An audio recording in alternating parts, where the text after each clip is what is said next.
최근 또 다시 기준금리 인하 발표로 예금금리도 인하되고 있습니다. 이에 따라 예금이나 적금 만기 시 어떤 투자 포트폴리오가 좋을지 알아보겠습니다. 한국은행 기준금리 인하 발표 후 분위기. 한국은행이 얼마 전 기준금리 인하를 발표했어요. 이 여파로 인해서 시중은행의 예금, 적금 금리가 지속적으로 하락하고 있습니다. 시중은행의 예금과 적금이 더 내려가기 전에 가입하려는 사람들이 많아진 것 같아요. 최근 12월 KB국민은행, 하나은행, 우리은행 등 주요 5대 은행의 12개월 정기예금 상품이 최고 금리 3.20, 3.22%였어요. 새마을금고 같은 이금융권도 작년 대비 1%가량 줄었습니다. 제가 거주하는 대전 지역 기준으로 3.4%입니다. 금리 하락에도 불구하고 주요 은행들의 예금, 적금은 증가세를 이어가고 있습니다. 이유는 기준금리 인하가 지속되면서 추가로 예금 금리가 하락할 가능성 때문입니다. 은행마다 특판이나 우대금리를 찾아보는 사람들도 늘었습니다. NH농협은행, NH고향사랑기부예금, 전북은행, JH23 정기예금 금리가 각각 3.5%입니다. 은행마다 특판 적금을 시행했는데 KB국민은행이 최고 연발 8.0%금 RE를 제공하는 KB스타적금 II를 출시했습니다.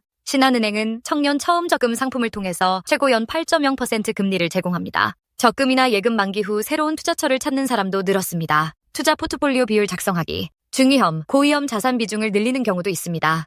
5천만 원 예금을 만기했다는 가정하에 투자 포트폴리오를 작성해 보겠습니다. 안전자산인 예금 등에 대한 투자는 50% 비중으로 약 3,500만 원. 중위험 자산인 ETF, 리츠 등에 대한 투자는 30%로 약 1,500만 원. 고위험 자산인 주식, 가상화폐 등에 대한 투자는 20%로 약 500만 원, 11,000만 원. 투자 포트폴리오를 보수적으로 작성하느냐, 공격적으로 하느냐에 따라서 비율의 차이가 있습니다. 저는 보수적인 편에 속하기 때문에 위의 자산, 별 비중과 비슷합니다. 다만 고위험 자산으로 분류된 암호화폐는 더 이상 투자하지 않고 있습니다. 5천만 원을 재투자한다면 3천만 원 이상은 다시 예금이나 국채에 넣고 2,000만 원은 ETF인 상장지수펀드와 주식에 투자할 것 같네요. 직접적인 주식 투자는 고위험 자산에 분류되기 때문에 1,000만 원 정도가 적당해 보입니다. 대기업, 공기업 등 비교적 주식 편차가 크지 않는 곳을 선택하겠습니다. 또한 삼성전자 같은 배당금 지급이 높은 곳이 안정적입니다. 고위험 자산에 분류된 가상화폐는 과거에 몇 년 동안 투자해본 결과 수익률은 괜찮지만 리스크가 큰 만큼 주의해야 합니다. 다만 가상화폐도 비트코인, 이더리움 등 메이저 코인은 괜찮아 보입니다.